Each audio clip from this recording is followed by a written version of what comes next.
Well, welcome to Free Speech Friday. Today is Friday, October 17th, and we are about to cover the history of Israeli propaganda in America. And in doing so, we're going to talk a lot about propaganda in general and about where the money flows, the whole purpose of propaganda, the actual tactics that get used, and the evolution of the Israeli propaganda campaign specifically, because it is, shall we say, flaring up in a big way, in an unprecedented way that stands to change the nature of American democracy, honestly. People like my detractors all the time say, Ian, why are you so obsessed with Israel? Ian, why are you only talking about the genocide in Gaza? There's a genocide in Sudan. There's genocides all over the place. Why is it? And it's like, clearly that's a propaganda tactic. But secondly, if you want an answer to that, this is why. The way that the Israeli government is affecting freedom of speech in America, is affecting my job directly, my ability to think and speak freely, your ability to think and speak freely, that's not happening on behalf of anyone else. And we all know why. But the pro-Israel people like to feign ignorance and pretend like it's some great mystery or it's not even happening. And we're going to go through like 20 to 50 sources today that I would love for them to refute. And explain how it's not happening, because it sure seems to be happening, all the way from the office of the president down to your average regular old social media influencer, everything in between. And so, yeah, genocide is bad no matter where it happens. Yeah, what's happening in Sudan, super awful. Yeah, Muslim terrorism, Islamism, not good. There's all sorts of problems in this world, and they're all worth talking about. But there is inevitably a hierarchy of problems. There are some problems that more affect my own life and my nation and my people than other problems. And because America is the sort of the empire that rules the world, the body that controls more things than anyone else, things that affect America affect everybody. And things that threaten America and what makes America great threaten everybody. And let's be clear, America has had some problems historically and has not really worked for the people since, let's say for at least 100 years, if not a lot more. But at least the ideals of America, the principles that America is built on, those are still baked into all of our minds. They're baked into our spirit. They're baked into the nature of patriotism in America. They're a fundamental piece of what makes all Americans Americans. And American leadership has to play by a certain set of at least theoretical guidelines, if not, ideological rules, because of that set of principles, because of the freedom that this nation was founded on. And even if we don't actually have all the freedoms that we were told that we would have, the idea of those freedoms is still powerful and needs defending, because if that idea slips away, if it's changed a little by little, everything slides out from under. So we're going to start with a few clips from a documentary that I always tell people to watch, that I always cite and send people to if they're new to this issue, if they're new to the Israel-Palestine conversation, if they're new to the history of Israel, because you can't really understand the nature of the situation if you don't understand the nature of the conversation. As in, if you're receiving a bunch of information and half of it is propaganda, you need to know what is propaganda. You need to know what is a trustworthy source and what is not a trustworthy source. You need to know what are the biases in this space. You need to know who has invested interest in, telling you their own version of the truth. Okay? And this is the best way to get started understanding it. Guys. And none of this is by accident. It's the result of a deliberate effort to shape American perceptions of the conflict.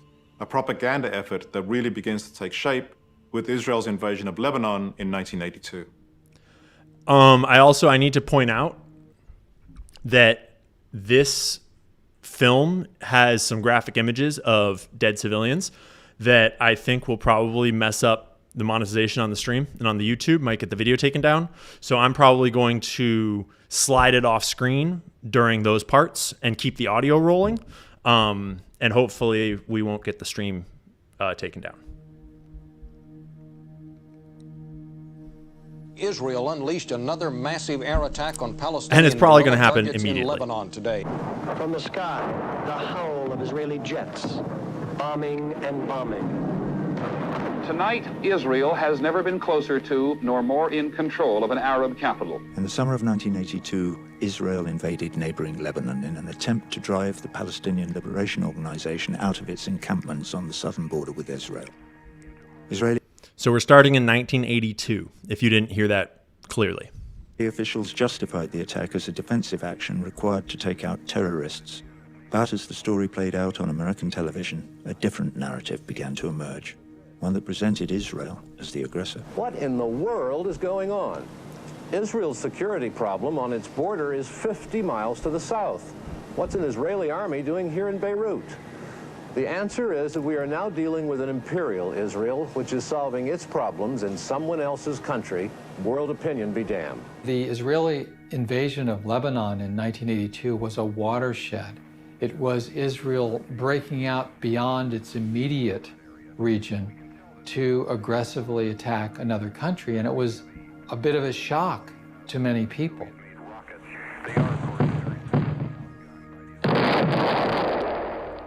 Israel was always that gallant little underdog democracy fighting for survival against all the odds. Now the Israelis have annexed East Jerusalem and the Golan Heights, settled down more or less permanently on the West Bank, and occupied close to half of Lebanon.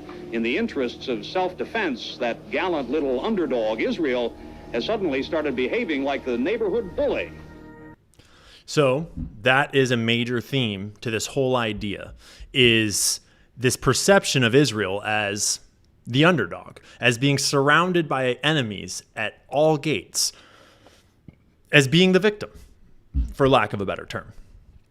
And I mean, it's important to remind yourself of context, that today in 2025, we have a whole different set of context. But at the beginning, we didn't have the internet. We didn't have cell phones. We didn't even have very much television. There was television, but it was far more limited. The way that images were captured, the way that video was transmitted was far more limited. And so it was much easier to control the information flowing back to the United States and around the world from this, tiny little conflict in Israel. So the reporting was much more controlled up until this conflict in 1982 that changed everything. By the time the war was over, the Israeli military would kill 17,000 Lebanese and Palestinians and wound another 30,000, almost all of them civilians. In West Beirut, hospitals are so taxed with the injured that they have become specialized. This center takes only burn victims of phosphorus shells. Shrapnel cases, concussions, and fractures are directed to other facilities. And just a few months later, American media coverage would take an even darker turn. There's been another horrendous turn of events in the Middle East. Hundreds of men, women, and children, perhaps as many as 1,000 people in all, have been massacred in 2 Palestinian refugee camps in West Beirut. Israel's Lebanese allies, operating with the consent of the Israeli government, had massacred several thousand Palestinian civilians in the refugee camps of Sabra and Shatila, and American news media had the pictures to prove it. The Israelis permitted an armored column of right-wing Christian gunmen to enter West Beirut late Friday. They took up positions surrounding Shatila refugee camp last night, and this morning they were gone. A bloody massacre which has heightened tensions between the U.S. and Israel. Sabra Shatila was hardly the first massacre committed by Israel against Palestinians and against Arabs. There's a dirty legacy of Israeli massacres from the pre-state through the creation of the state and beyond. The big difference was this one was televised. By all appearances, groups of men had been ordered to stand against the wall. Just want to point out, too, that it's a real shame, journalistically speaking, that I have to censor this, that I will probably get this video demonetized or taken down for showing this, as it is official reporting of an actual set of massacres that actually happened that, is every bit as real as any other war documentary on the internet right now. Every bit as real as the footage coming back from Israel and Gaza right now. And then gunned down in cold blood. Today, Palestinians search frantically for relatives. They took our children, one said. They're killing our families. This was a game changer in terms of how Israel was going to deal with the question of publicity. They went on the offensive for the first time. All the direct or implicit accusations that the IDF bear any blame whatsoever for this human tragedy in the Shatila camp are entirely baseless and without any foundation. The government of Israel rejects them with the contempt which they deserve. It was perhaps the first time they recognized at the highest levels inside Israel how much they needed to do that if they expected to maintain the kind of understood support in the United States. Israel can do no wrong. Israel is always the victim. Israel is the little David against the big bad Goliath. 2 years after the Lebanon invasion, the American Jewish Congress sponsored a conference in Jerusalem to devise a formal public relations strategy known in Hebrew as Hasbara. Participants included PR and advertising executives, media specialists, journalists, and leaders of major Jewish groups. According to a brochure from the Congress, no single event brought home the need for a more effective Hasbara or information program more persuasively than the 1982 war in Lebanon and the events that followed. As one conference participant put it, Israel is no longer perceived to be Little David, but Goliath steamrolling across the map. The primary aim of the conference was to develop strategies to spin unpopular Israeli policies and to counter negative press coverage by shaping the media frame in advance. News doesn't just jump into a camera, a conference delegate said. It's directed, it's managed, it's made accessible. Israel-based advertising executive Martin Fenton would put it in even more blunt terms. Propaganda is not a dirty word, he said. Face it, we are in the game of changing people's minds, of making them think differently. To accomplish that, we need propaganda. Right? So,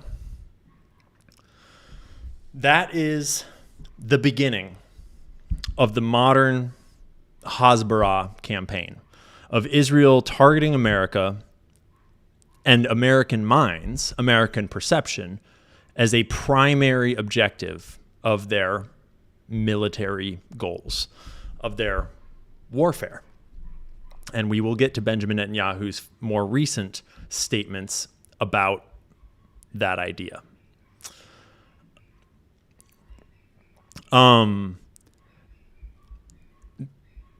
This document from the American Jewish Congress in 1984 was extremely hard to track down. But I did track it down eventually. And it's pretty interesting. It goes into a lot of depth, and I would highly recommend all of y'all go read it. And I think what I'm going to do is after this stream is over, I'm going to fill the description with links to several of these sources that are a little harder to find, such as this original document from the American Jewish Congress about Hasbara, as well as this more recent one, the Israel Project's 2009 Global Language Dictionary, among others.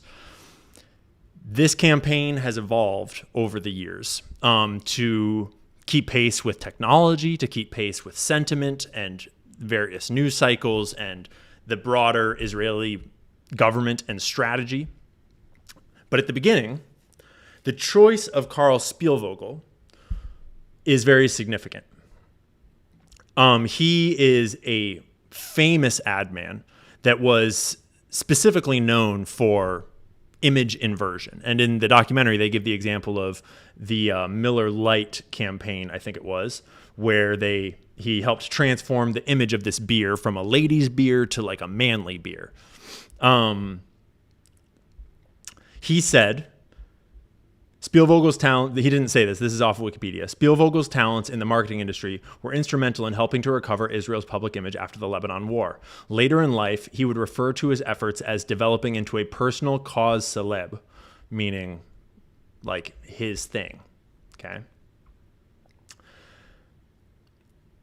I also thought it was interesting that in his political career on Wikipedia, They say that in 1995, he was appointed by President Bill Clinton and approved by the U.S. Senate to the U.S. Broadcasting Board of Governors, which is responsible for Voice of America, Radio Free Europe, Voice of Asia, Radio Marti, WorldNet, and other non-military voices of the United States government.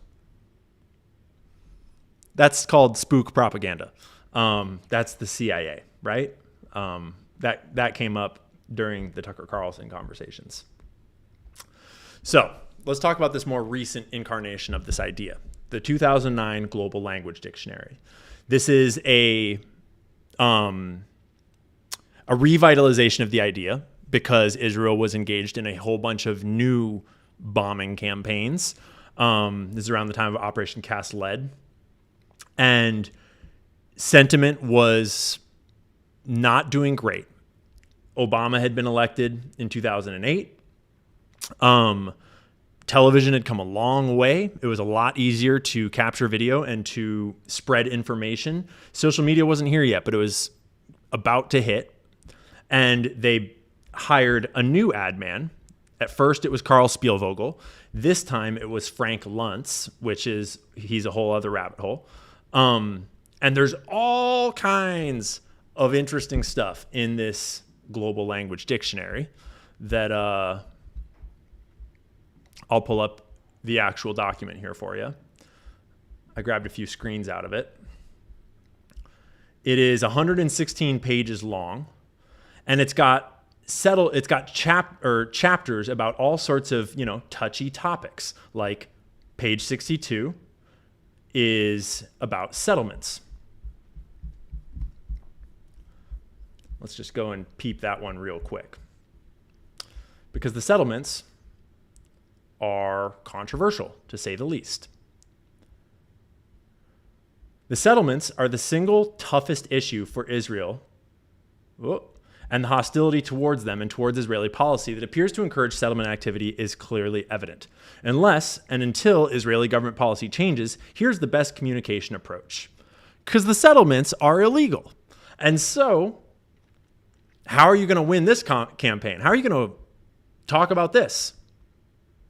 And they have all of these strategies, talk about a willingness to negotiate and Camp David in the same sentence, as in, we're willing to negotiate the deal that the entire world says that we should adopt, but we're not actually going to adopt it. We're just going to talk about a willingness to negotiate.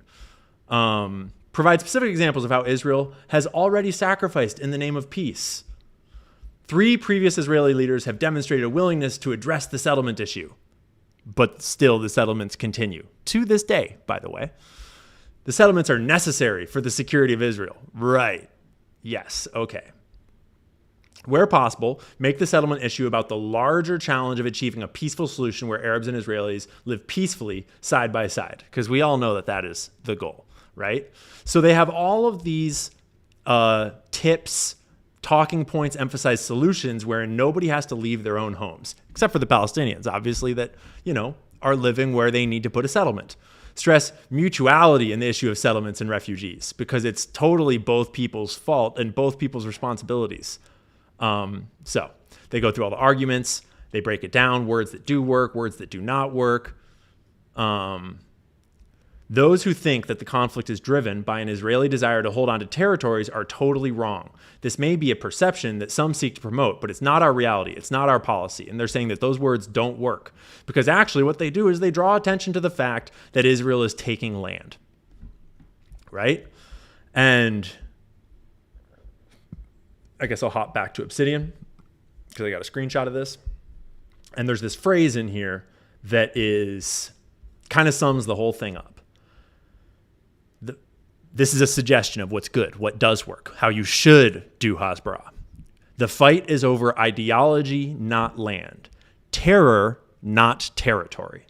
It's not about Israel wanting all the land for themselves. It's not about Israel settling on Palestinian land in direct conflict with the international agreements and the peace deals that have been put in place prior.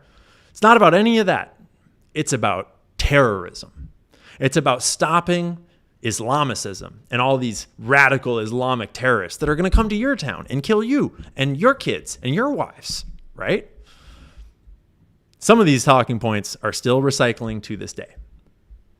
Some of them have evolved a lot, right? Because this whole document is tailored specifically to the Iraq War era, to the Obama presidency, to a pre-social media age that was digital, but not, modern digital. And there's this section that I pulled out just to highlight that I'll make bigger for you guys. Chapter 2, a glossary of words that work. And when you read through it, you start to notice trends that persist to this day, that knowingly or unknowingly, Zionist shills still use these same talking points. Not all of them, but a lot of them. Like the rockets. Humanize rockets. Paint a vivid picture of what life is like in Israeli communities that are vulnerable to attack. Yes, cite the number of rocket attacks that have occurred, but immediately follow that up with what it is like to make the nightly trek to the bomb shelter. And we've all seen that. We've all heard that. Rockets raining down, right? The right to. This is a stronger phrase than deserves. Use the phrase frequently, including the rights that both Israelis and Arabs enjoy in Israel, the right to peace that Israelis and Palestinians are entitled to, and Israel's right to defend its civilians against rocket attacks, right? We're all in this together. We have all made mistakes working towards a solution. I mean, you read this document and you can basically go out and become Benjamin Netanyahu tomorrow, okay? So I lay all that out just to highlight that this is a long campaign. This has been going on for decades, right? We're at more than 40 years now since this whole campaign was first initiated. And there's all sorts of history wrapped up in that timeline. And I want to highlight just one or two other little pieces of that history, because this part is super funny. Dissenters and call it defense. As news media have proliferated over the years, Israel's public relations efforts have only become more and more explicit and intense.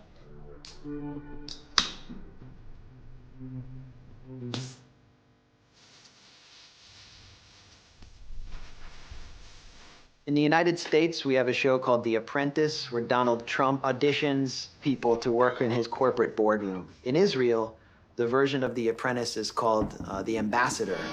The Ambassador. In a world where the real battles take place in newsrooms and TV studios, the ability to create a positive image for your country is a crucial task for every ambassador. It's a show where Israelis compete for who can offer the best Hasbara. That means explain in Hebrew. Explain our situation. While The Apprentice tests contestants' ability to sell lemonade on the street, lemonade, or handle office politics, the Ambassador finalists have learned that selling real politics is a lot harder. The problem is that when you sell lemonade, nobody hates lemonade. Nobody's going to say that your lemonade occupies territories or that your lemonade kills babies. Israel's mechanism of projecting its propaganda, or what they call Hasbara, is one of the most sophisticated arms of its government.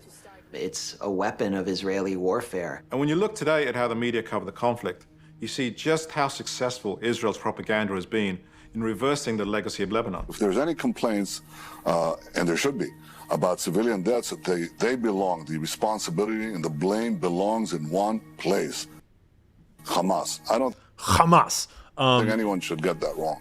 The Israeli shout out to Baby Max Blumenthal. Bro's been killing it for a minute now. And then I want to show you one other little clip here, just, in honor of Bibi Netanyahu's wonderful face. I just wanted to show one other little clip here. Territories. Just listen to Netanyahu talking in private to his right-wing settler base in 2001 about how he has no intention, despite what Israel agreed to at Oslo, of giving up land and ending its illegal settlement expansion in the West Bank and the rest of the Jordan Valley.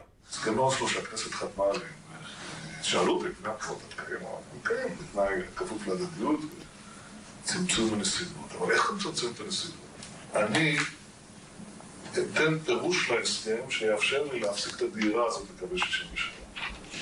איך עשינו את זה? אף אחד לא אמר מה זה אתרים צבאיים מוגדרים. אתה אתרים צבאיים מוגדרים, אני אמרתי אלה אזורי ביטחון. בקעת הירדן מבחינתי זה אתר צבאי מוגדר.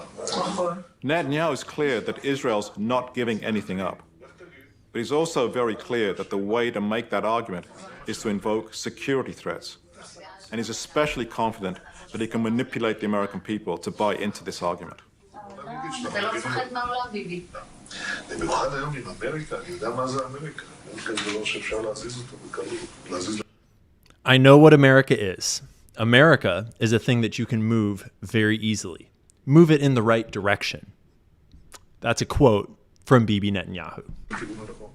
And this, of course, is exactly the cases made to the American people time and time again, whenever Israel's been called out for refusing to end the occupation and its settlement project.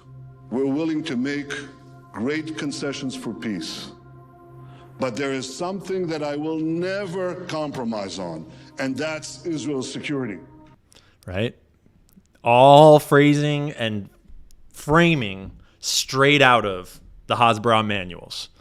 Benjamin Netanyahu is an absolute master of Hasbara. The conventional wisdom is that continuing the occupation makes Israel more secure. And if you buy that argument, then it's a license to occupy indefinitely. Right? A license to occupy indefinitely. And here we are, 2025, still going on. So, there is a long history behind Hasbara. And Hasbara is not some conspiracy theory. It is a fully funded, official part of the Israeli government, of the Israeli military, of Israeli politics, and Israeli life and culture. And we're about to go through all these facets, just some of many, I'm sure there's a lot more out there, that paint the picture of what it's doing today, because oh boy, has it evolved to meet the digital age. And I want to, before we dive into the actual evidence, I want to show you where this is all coming from. Credit where credit is due. A lot of what we're going to talk about tonight is based upon reporting by Gen X Girl. And where are your articles, Gen X Girl? And this article in specific, Israel's coordinated campaign to propagandize conservatives in America. Incredible article that is filled with sources and links and explanations and timelines, a dated timeline that leads from 2018 or so through to today, okay? And we'll come back to her actual thread throughout this too. But I've grabbed pieces of her thread and filled it in with sources that she dropped into that, as well as a whole bunch of other research to complement it and to fill in more pieces of the picture here and to actually illustrate and give sourcing to a lot of these claims, okay? And you could start anywhere, right? Hence why I started all the way back in the 80s at the beginning of this concept of Hasbara. But for the purposes of today, we'll start where Gen X Girl started in 2018, laying the legal and ideological groundwork. Years before the public-facing campaign would begin, the groundwork was being laid in the shadows. The Israeli Knesset, anticipating a need for more deniable channels of influence, sought legal advice from U.S. attorneys specializing in the Foreign Agent Registration Act, FARA. Their goal was not compliance, but circumvention, to learn how to funnel money and directives without the transparent label of foreign agent. Right? Stop and think about that. The Israeli Knesset anticipated a need for more deniable channels of influence back in 2018. Why would they have wanted more of that?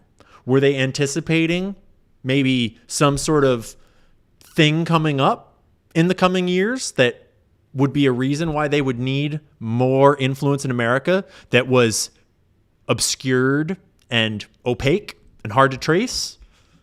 Right? So let's not just leave it at, Gen X Girl's summary here. Let's look at some sources. This is an Israeli source. This is not. This is The Guardian. from August of 2024. Israel feared legal troubles over U.S. advocacy efforts, leaked files suggest. The Israeli government sought legal advice on a U.S. federal law requiring the disclosure of foreign-backed lobbying campaigns, out of concern that mounting enforcement of the law could ensnare American groups working in coordination with the Israeli government, leaked documents reviewed by The Guardian suggest. Okay? So that's all the way back in 2018. They were starting to think, how do we skirt around this whole FARA issue? How do we lobby America, propagandize America without tripping the switch that will get anyone into legal trouble around foreign registration? You know, that one thing that AIPAC is not done and does not intend to do. November of 2023. Amichai Chikli, Israel's Minister of Diaspora Affairs, briefs Knesset lawmakers on the growing problem of anti-war protests among young Americans, particularly on elite university campuses. Chikli's solution was to go on the offensive. He launched a targeted push to counter critics, a blueprint that would define the next 2 years. To boost online support for Israel, target advocacy for Palestinians, crush student protests to divest from Israel on U.S. college campuses, and to codify the IHRA definition of anti-Semitism into U.S. law at every level of government. Israeli documents show expansive government efforts to shape U.S. discourse around Gaza war. This is from 2024, The Guardian. Exclusive. As the Gaza war rages, Israeli funds target U.S. college campuses and push to redefine anti-Semitism in U.S. law. We're going to talk about that definition of anti-Semitism in just a second because it is extremely relevant. But throughout this whole conversation, I want to remind us of what is considered anti-Semitic. What is a no-no to talk about? And one of the biggest no-nos to talk about is this idea that there's an Israeli conspiracy, that there's some sort of Jewish conspiracy of people working together on behalf of Israel or Jewishness or whatever it is, right? That is so anti-Semitic to ever say, because you must hate Jews. You must want another Holocaust, which is not what is being said at all. What's being said is that there are massive networks of complex financial institutions, government institutions, media organizations that are working in concert, often nefariously, often regardless of the truth, to propagandize, manipulate, coerce, and direct policy in America. So just think about this anti-Semitic conspiracy that there's remember, conspiracy means people working together. It doesn't mean secret assassination plots by the Illuminati with magical bullets and patsies and MK Ultra. That's not what conspiracy means. That's just a conspiracy theory, as it's been dubbed. Conspiracy just means people working together, right? And so a conspiracy theory is thinking that I maybe see evidence of people working together to achieve something. And sometimes that's perfectly legit. Businesses are allowed to work together to try to win at capitalism, right? Politicians are allowed to conspire to try to win the election legally, as long as they follow the law. Conspiracies just become a problem when they're breaking the law, or they're nefarious, or they're kind of in that gray area, or they're lying about what they're actually doing and being deceptive. Things like that, So just keep that in mind. This is from The Guardian article 2024. Seconds after a smoke alarm subsided during the hearing, Chikli assured the lawmakers that there was new money in the budget for a pushback campaign, which was separate from the more traditional public relations and paid advertising content produced by the government. It included 80 programs already underway for advocacy efforts to be done in the concert way, he said. The concert remark referred to a sprawling relaunch of a controversial Israeli government program initially known as Kela Shlomo, designed to carry out what Israel called mass consciousness activities, targeted largely at the U.S. and Europe. Mass consciousness activities, targeted at the U.S. and Europe. Interesting wording. Concert, now known as Voices of Israel, previously worked with groups spearheading a campaign to pass so-called anti-BDS state laws that penalize Americans for engaging in boycotts. Okay. Another group, Cyberwell, a pro-Israel anti-disinformation group led by former Israeli military intelligence and Voices officials, has established itself as an official trusted partner to TikTok and Meta, helping both social platforms screen and edit content. A recent Cyberwell report called for Meta to suppress the popular slogan, "From the river to the sea, Palestine will be free." Remember, this is back in 2024. So we're getting into this time frame here where a lot of the reporting that we're going to read is actually going to be painting in the picture behind a lot of the things that we all lived through. I was on TikTok at that time. I remember when the phrase "from the river to the sea, Palestine will be free" was banned. This is around the time when people started using the watermelon emoji. And this is the group, Cyberwell, a pro-Israel anti-disinformation group led by former Israeli military intelligence. They are the ones behind it, among others, right? But to be clear, Cyberwell receives no government funding whatsoever from any country. And the organization's leadership is neither affiliated with nor compensated by Voices for Israel. Right. I'm sure they are not actually funded by them. But all sorts of other ways to do these things. So, moving into 2024 here. October 7th, 2024. The ideological justification for silencing critics of Israel is provided by the Heritage Foundation's Project Esther.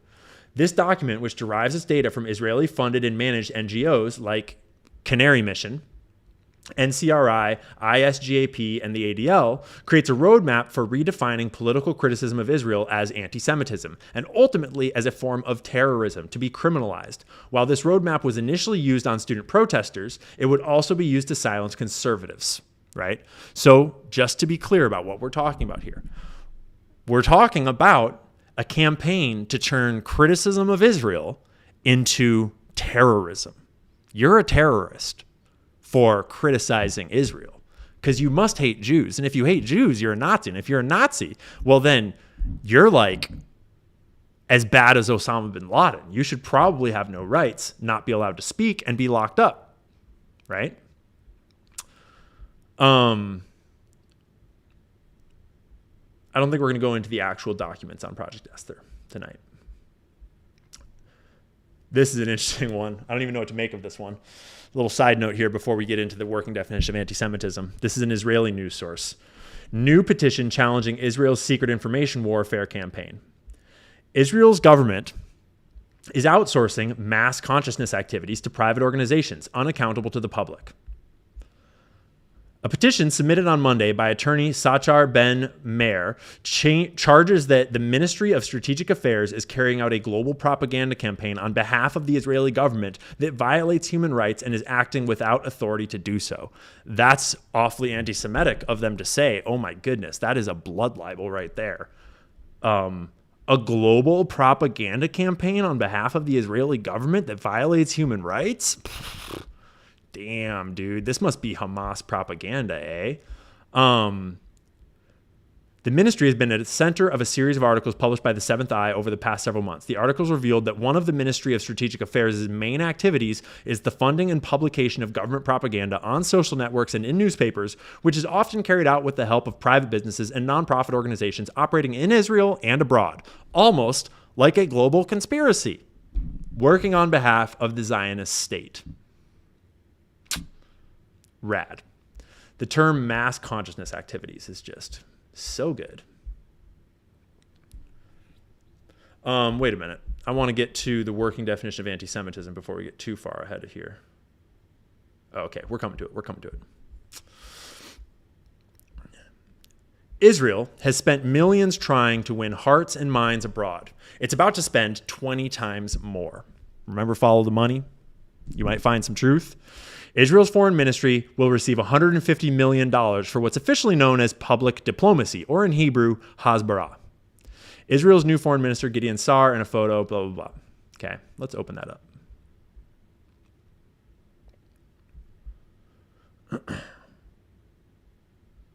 The proposed budget for 2025 includes a massive new allocation towards pro-Israel advocacy for efforts abroad. Under the new budget, Israel's foreign ministry will receive $150 million on top of what it gets for its existing activities, for what's officially known as public diplomacy, or Hasbara. That sum is more than 20 times what such efforts have typically been allotted in past years. The dramatic expenditure is the result of a political deal that Israeli Prime Minister Benjamin Netanyahu struck last month to shore up his governing coalition. Politician Gideon Sa'ar and his New Hope Party agreed to rejoin the coalition in return for the funding and the appointment of Sa'ar as Israel's foreign minister. Because if you aren't aware, Benjamin Netanyahu is currently holding together a coalition government of a whole bunch of ultra-far-right groups that without them, he would not have been elected again. And he probably would have actually faced trial for his corruption trial, and he probably would be in jail by now. But instead, he allied with all these ultra-far-right, super extremist groups in Israel that came together and got him elected. Okay. And this is one of those groups, is my understanding. I'm not actually familiar with the New Hope Party, but the way they're speaking about them, that's what it's implied. And they were threatening to leave, and then they agreed to rejoin because Benjamin Netanyahu made a power deal where he said, I'll give you this if you give me that, right? Something that Benjamin has done a lot of. So, 20 times the budget for Hasbara in 2024. That's the kind of gravity that this situation holds for the Israeli government. It is an existential threat. The turning of American minds, I would almost say like the turning on of the American mind, the waking up of the American citizen is an existential threat to Israel. And if we start to examine the facts and get out of the Hasbara, they're fucked. And so they're 20xing that budget, right? I mean, just imagine that you run a company, you've got a couple employees, and they do stuff. And something comes up this year, and you decide that all of a sudden you need to give 20 times the funding to that one department. 20 times. That's insane. That's completely insane, right? You run a restaurant, and all of a sudden you're going to give 20 times the funding to your bar manager? The fuck is he going to do with it all, right? Not double, not 10 times, 20 times the Hasbara budget, okay? Let's pull this back up for you guys.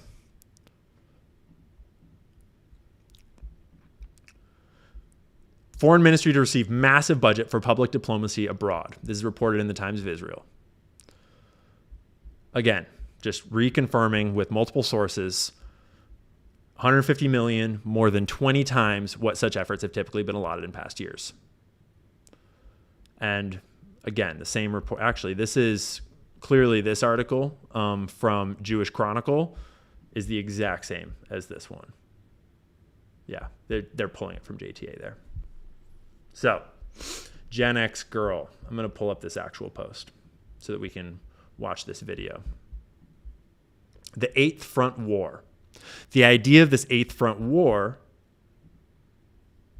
comes from our boy Jonathan. There's an eighth front in this war.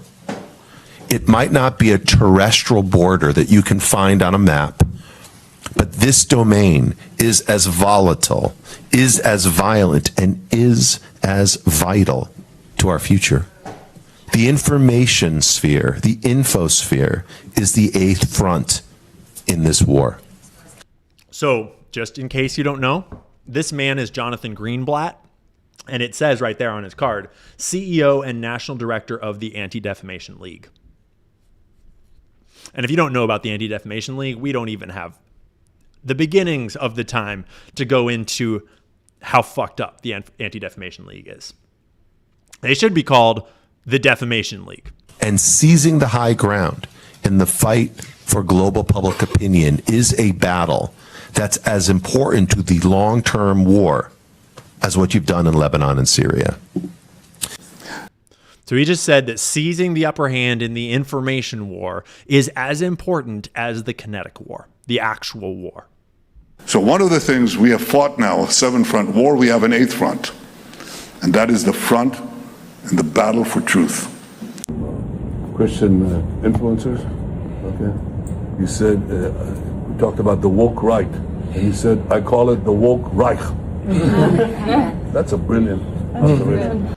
Brilliant observation. What he means is that's a brilliant piece of propaganda. That's a brilliant ad hominem, right? Because that's the bread and butter of Hasbara. Not the truth, not citing your sources, not accurate journalism. Notice how none of that Hasbara manual was about how to research the truth, how to cite your sources, be a good journalist, how to fact check things. None of it. That's not what it's about. It's about propaganda. The woke Reich, because these people, you know, they're not any different from the woke left. I mean, they're insane. They're insane. They're lunatics, and they're not any different than the woke left. Well, Benjamin, as a person that grew up around the woke left and knows them quite well, and who is now a proud member of the woke Reich, as you say, let's just say we're pretty different, and it's really not that hard to figure out. I mean, like, I walk around wearing shirts that say Patriot, carrying a gun, like eating meat with my bare hands, doing physical activity, reporting on, you know, all these conspiracy theories that are very much not from the left. We're very different. There is sort of a horseshoe out there, but it's really just like a hollow ad hominem to try to say that the woke right and the woke left have anything to do with each other. Even the term woke right is a made up word that is actually a very woke tactic where you divide people into identity groups and make up weird little semantic games to try to say, you're not allowed to say that. You're not allowed to say that. That hurts my feelings, right? The term woke right, as far as I'm aware, was made up by who? James Lindsay, right? I'm not going to start attacking James Lindsay's looks. Never mind. But they're actually meeting on some of the things. And what we have to do is we have to secure that part of the base of our support in the United States. That is being challenged systematically. A lot of this is done with money. Money of NGOs, vast. Money of governments, vaster. Okay? We have to fight back. How do we fight back? Our influencers. I think you should also talk to them if you have a chance. To that community, they're very important. And secondly, we're going to have to use the tools of battle. You know, the weapons change over time. We've been through this before. We've watched this clip before. The tools of battle, right? We're going to have to use the tools of battle. You can't fight today with swords. That doesn't work very well, okay? And you can't fight with cavalry. That doesn't work very well. And you have these new things, you know, like drones, things like that. I won't get into that. But we have to fight with the weapons that apply to the battlefields in which we're engaged. And the most important ones are the social media. It says it right there. It's just like out in the open. We have to use the weapons that apply to the battlefields where we're fighting. And the most important one is social media. The most important battlefield is social media, and the most important weapons are social media. And so what does that mean? That means that you are the target. You are the target of Israel's most important battlefield, most important warfare campaign, and you're fair game. And they're going to use all the tools of warfare that they have at their disposal to target you and to get you to support Israel. And nowhere have you heard them talk about the importance of truth, the importance of fact-checking, citing sources, any of that shit, because that has nothing to do with it in their minds. Because the thing is, imagine if you have social media occurring, right? And this is actually the tragic irony of this conversation becomes apparent pretty quickly as you think about it. Imagine you have all of social media and it's like a pool in front of you and we're all in there, you know, spitting memes, making jokes, you know, getting in arguments, having a good old time. Social media. And no one is doing any state-sponsored propaganda at all. It's just real, regular old conversations in social media, right? There'll be some truth going around. There'll be some journalism. There'll be some lies and incorrect shit. There'll be clickbait. There'll be advertising. There'll be all this shit, right? But ultimately, the journalistic spaces in an open social media environment with no outside foreign influences will largely just skew towards the truth because that's what everyone's job is. That's what everyone's there to do. And you'll always get some, you know, assholes that are coming in and just like clickbaiting. You'll always get some people that are getting things wrong. That'll happen. But for the most part, if you don't do anything to that system, it'll just skew towards the truth. And the journalists that get the most truth right will rise and be popular.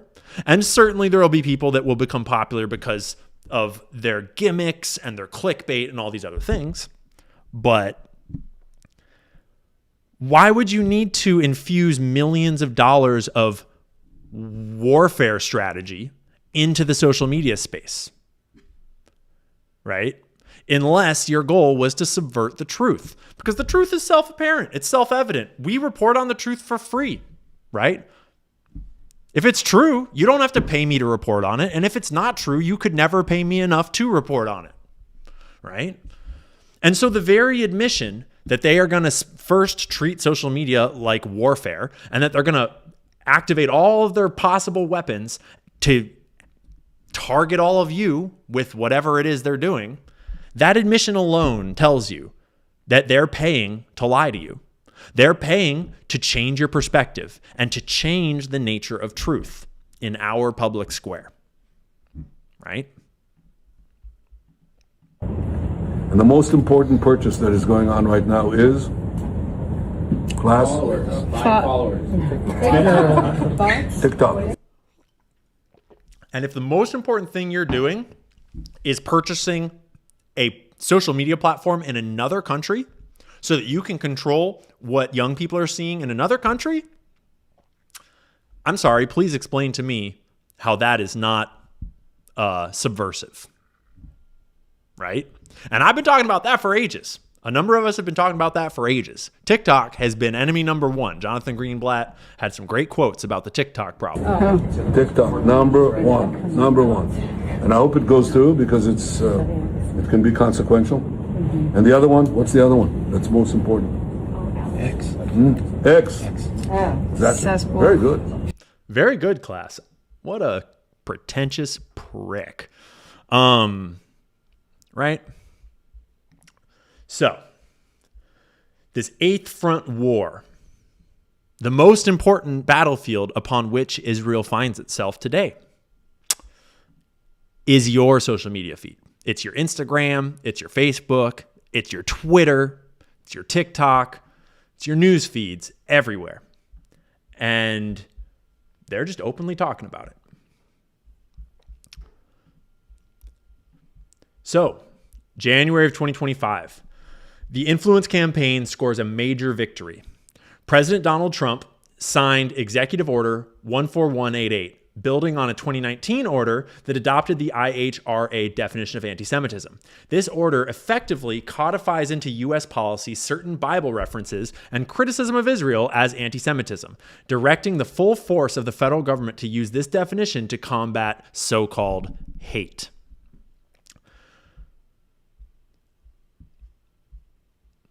So, this is the most recent one, January 29th, 2025. Additional measures to combat anti-Semitism, because we needed more of that. And it's building on this older executive order, 13899. And when you go to look up 13899, it is not found anymore, which I don't think is like some nefarious thing. I assume it's just that they wipe all the ones from old presidencies or something like that. I don't know. But we've got the Wayback Machine. So I went and found it and dug it up just to, remind us all of what this executive order was. And I'm confused by this one because this is 2019 that we're talking about here, right? And I thought this happened in like 2023. So maybe I'm crazy. I don't know. But in 2019, in his first term, Trump was already sucking the wall, so to speak. Section 2, ensuring robust enforcement of Title VI.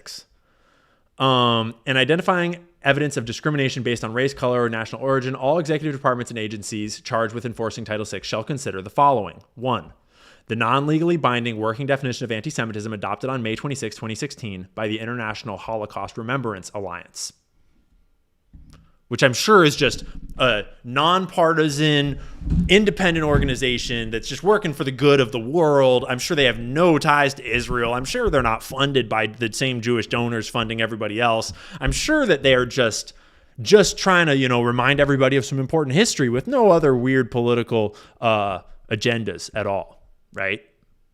right? So what is this non-legally binding working definition of anti-Semitism? And notice how they purposefully framed it in 2016 as non-legally binding, so it doesn't get too scary. And then it slowly gets walked into legally binding. It gets put slowly, little by little, into law, right? And at first in 2019, it's a guideline to help you enforce Title VI. And then it's like a guideline that's there to help you kick students out of college campuses when they're protesting. And then, one thing leads to another, and you're in the gulags. Working definition of anti-Semitism. Is this a page that I can scroll? It is. Cool. That's the cool thing about Obsidian is I literally can put web pages in here live. So this is an actual web page that I'm scrolling through here. Love it. So there's all this stuff at the top of the page, but it gets really juicy when you get to these bullet points. So all of these things are considered anti-Semitism by this working definition that is now getting codified into law and is now actually legally binding for a lot of federal institutions. And you can actually be punished. You can be fined. You can be kicked out of institutions. You can have your visas revoked. They're even talking about having your citizenship revoked in some cases if you do any of these things. Okay, just to be clear. Calling for, aiding, or justifying the killing of or harming of Jews in the name of a radical ideology or an extremist view of religion? Yeah, legit. Let's not hurt people or kill them.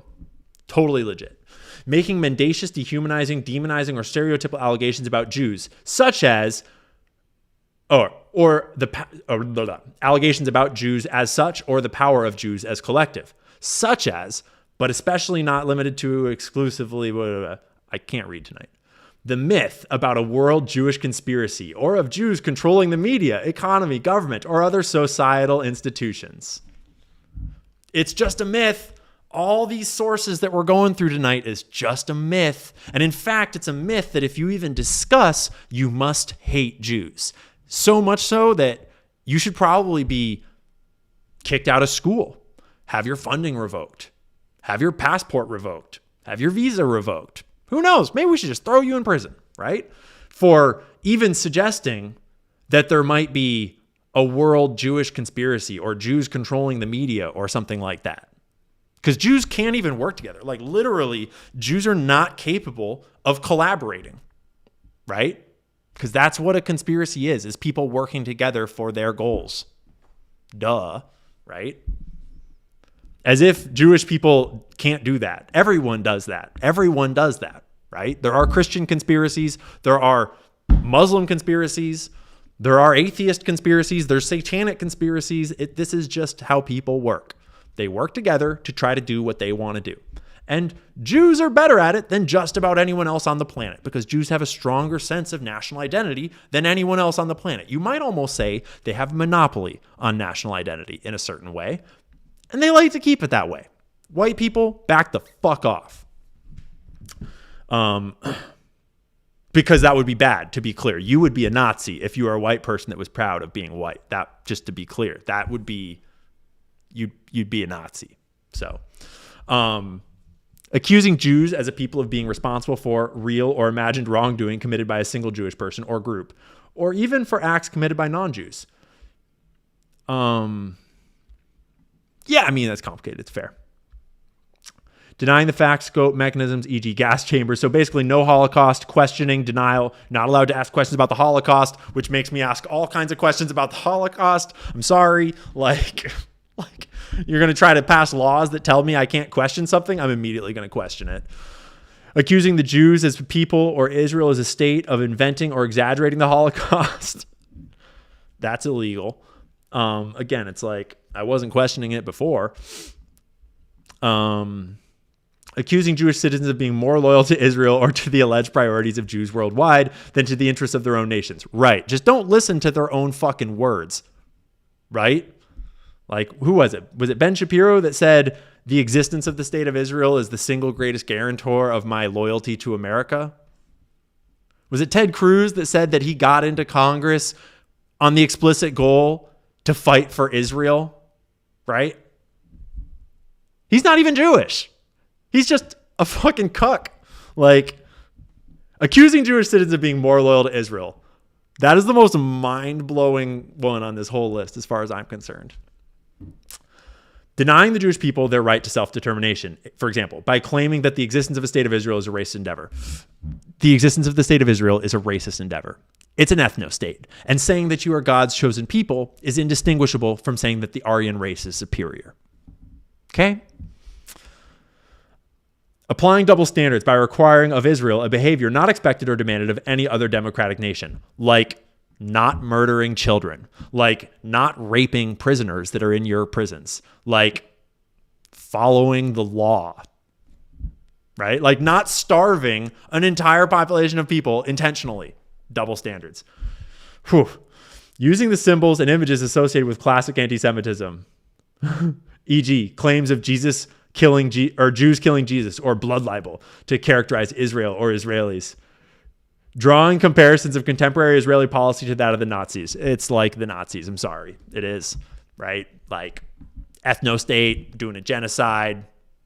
Yeah. And then I cut off on the bottom here where they talk. I mean, it is in part, it's right there, but they have another one, I think, that's about how like basically you can't talk about the Jesus thing because that would be anti-Semitic. There's a number of passages in the Bible that are officially anti-Semitic now because of this working definition. That is not non-legally binding anymore. It is now becoming legally binding and walking its way straight into the halls of power. Okay? So, let's just be clear. You're all anti-Semitic. You're all going to hell. Get wrecked.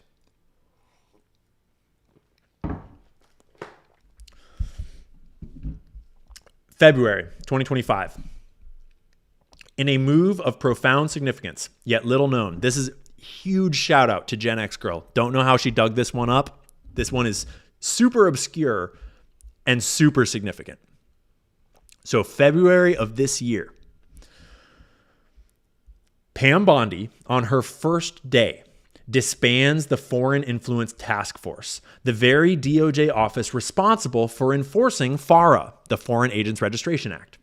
The change specifically limits DOJ prosecutors from criminally charging those involved in public relations work and policy advocacy on behalf of foreign businesses and nonprofits. This deliberate incapacitation of the enforcement mechanism gave a green light to foreign influence operatives, ensuring that the Knesset's 2018 plan to skirt FARA could proceed with minimal risk of prosecution. Remember how they were worried, Israel was worried about like what are the rules around FARA and how do we get around them and how do we do our influence campaigns without tripping up the FARA system and getting into trouble, because just maybe there might be something coming up on our little plans that we might kind of need to do some foreign influence campaigns about. And it's in this memorandum from Pam Bondi, the Attorney General. And there's a whole bunch of other points too, and this is just one of them, and this is just a little thing hiding in one of these points from this memo that I guess Gen X Girl noticed or something. Shifting resources in the National Security Division to free resources to address more pressing priorities, and end risks of further weaponization and abuses of prosecutorial discretion, the Foreign Influence Task Force shall be disbanded.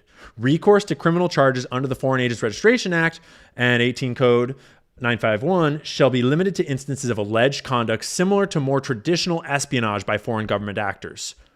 Like Jeffrey Epstein, maybe? Like Jeffrey Epstein?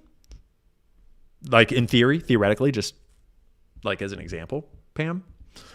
With respect to FARA and 951, the Counterintelligence and Export Control Section, including the FARA unit, shall focus on civil enforcement, regulatory initiatives, and public guidance. So, no more FARA enforcement, unless it's like a legit spy. You're all good. You're free to go. There's no cop on the beat anymore. Just in time. What is that? April 11th, 2025. Paula White Kane interviews Benjamin Netanyahu on Daystar TV, a Christian Zionist network that broadcasts from Israel. During the interview, she proclaims that Christians must visit Israel in order to go to heaven. If you don't know about Daystar, oh boy, there's a whole rabbit hole. You can go down on YouTube. You can look it up in the news. You can read about it. Daystar is one of the biggest mega churches in America. And like a lot of the other mega churches, they've got this all sorts of wild fucking like scandals, but it's like literally reality TV, just the most pathetic, evil, spineless, snaky humans all got together and had a family. And then that family was in charge of one of the biggest mega churches in America. And it's just the most mind-blowingly idiotic and amoral and unchristian thing you could ever come up with. I mean, the larger scandals around this whole network. I can agree But with you more. I've been Paula White, Donald Trump's faith advisor, is her own whole can of worms here. going since about 1986. It made the Bible in so many ways come alive, but I fell in love with the people, with the culture, with the nation. I took my children and my grandchildren right before the horrific October 7th attack. And we embedded ourselves, a good friend was having a bar mitzvah, we embedded ourselves within the Orthodox community and had Shabbat together and ate together and fellowship together, studied the Torah together, went all over Israel. And it was one of the most memorable, best times that we have had as a family. And so we are so grateful. I encourage Christians all over the world, you must make your journey to Israel. Listen to Paula. I say it will be the best. We will welcome you. Like I tell Jerusalem America, Might spit on you a few times, but we'll welcome you, right? I mean, they only spit on Brandon Tatum once. It was like, that was so kind of them. Like, Brandon was just really overwhelmed with how kind that was of them to only spit on him once. Nazareth and the Sea of Galilee and all the places that you hear about, they're not somewhere remote. They're real places. They're actually very close to each other. So you can actually see where the Bible happened. You can actually see where it happened. And there are remnants too. I mean, there are churches, there's... And when the original Zionists were talking about the Zionist idea, the Zionist plan, originally a lot of them were saying we should go do it in South America. And they were throwing around different ideas. And then it kind of came up that, doing it in Palestine would be pretty good because there would be this whole religious narrative that we could play off of. And that would help get Jews to come and, start this whole Zionist state thing. And that's a large part of why it wound up being in Palestine. A church right in the Sea of Galilee where Jesus preached. Oh, yeah. In Capernaum. It's there. It's standing there. You can stand exactly where Jesus stood. You can walk in the footsteps of Jesus. See, I'll just and the going. Hebrew kings. The Pilgrim's Path. And everywhere. And the prophets. All the prophets that Jeremiah, Isaiah, It's so life transforming. Except remember that as far as I'm aware, the Jewish religion believes that Jesus was a heretic that totally sacrileged God and was not good. And where is he now, according to them? I love going up. But Benjamin Netanyahu is not religious anyways. He doesn't give a fuck. He's just trying to hold on to power. So, to Shiloh this past time where Hannah prayed and just meditating there and seeing just the richness of the Bible in its entirety. It makes everything make sense. And now the archaeological things that have been discovered and the findings that are still happening really give people such an education that I'll be honest, they will not get over here in America at 30 minutes in a church or an hour to church service. They certainly won't get in the universities over here. Well, it's almost, I say as a Christian, it should be mandated to go to Israel before you get to heaven. Whoa. I was starting to wonder if she would actually say it or if I was getting clickbaited right here. That's pretty wild. Because let's be clear, I'm not super into the religion of Christianity, as in the establishment, the organization, the government of Christianity, so to speak. But in my interactions with Christians of all forms, there's certain things that are a little more sacrilegious than others. And that's making claims as though you were God or you were Jesus, proclaiming to speak for God and for Jesus is pretty bold. Making claim. I mean, she was suggesting it, not claiming it to be true, I guess, but that's a little awkward. But what do I know? I mean, I'm no expert. All right, fast forward, July 20th. The Israeli Foreign Ministry announces a program to send 550 influencers on fully paid trips to Israel by year's end, with the goal of creating a cadre of sympathetic social media voices. Right? And we all remember this. The initiative will bring 16 US-based influencers under the age of 30, each with hundreds of thousands to millions of followers, to counter what the ministry sees as a decline in pro-Israel sentiment among younger Americans. Right? This included, so the CCPI is the, I forget. We'll come back to it in a second and find what that stands for. They hold a private meeting to counter the woke right defamation of Israel, targeting influencers like Theo Vaughn, Tucker Carlson, Candace Owens, Marjorie Taylor Greene, and Steve Bannon. I'll work harder so that I'm on the list next time. And attendees included all of these people. Yair Netanyahu, Benjamin Netanyahu's son, who's been hiding in Florida the entire time there's been this war going on over there. And then we get to August, and Bill Ackman hosts this meeting in the Hamptons to discuss support for Israel with influencers, including Charlie Kirk, Seth Dillon, CJ Pearson, et cetera, et cetera, et cetera. Xavier de Rousseau, Emily Saves America, all of these shills. Had a great meeting with U.S. Ambassador to Israel, Mike Huckabee, at the U.S. Embassy in Jerusalem. Cam Higbee, Xavier, all of them. Shills all around, right? So just remember, this is happening now in this environment where they have multiplied the budget for Hasbara by 20. They've set up a whole bunch of new foundations. They were checking out to see what are the FARA regulations and how do we skirt them. If we start paying a bunch of influencers, are they all going to have to register? What's the deal? Then Pam Bondi comes in and is like, don't worry, I'll just kill that whole task force. It's all gone. Open season. And as soon as that happens, we start to get all these new organizations popping up and all this new money is flooding in and all these new influencers are getting paid and going on trips and getting talking points, right? And Charlie Kirk is right in the middle of all of that. And he's in the middle of it as a liaison to the youth of America. And he's seeing how young people feel about the whole thing. And it's not going too hot. And we all know where that led. It led to this text thread on September 8th, 2025. Jewish donors play into all the stereotypes. I cannot and will not be bullied like this, leaving me no choice but to leave the pro-Israel cause. And according to Josh Hammer, I think that the idea is that is him joking around. I think that Josh was trying to claim that he was just kidding. He wasn't being serious. He was just shooting the shit. Because Charlie Kirk totally just not seriously texts a whole bunch of Jewish donors that are super militant about Israel that will fucking tear you to shreds and pull their funding from you if you say something even remotely like a tenth of that. I'm sure that Charlie just jokingly throws out statements like, no choice but to leave the pro-Israel cause. Totally a joke, Josh. Right?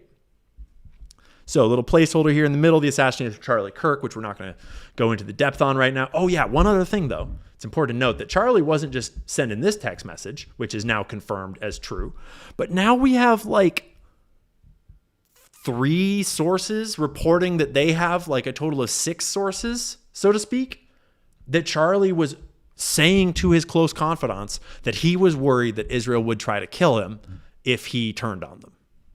Right? Harrison reported on it a month before the murder, and he had one source. Candace has now reported on it, saying that she has 3 different sources that have said that, and she said that 2 of those sources have it in writing, apparently. Hopefully we get that released. And Max Blumenthal has also reported on that with at least 1 source, if not up to 5, right?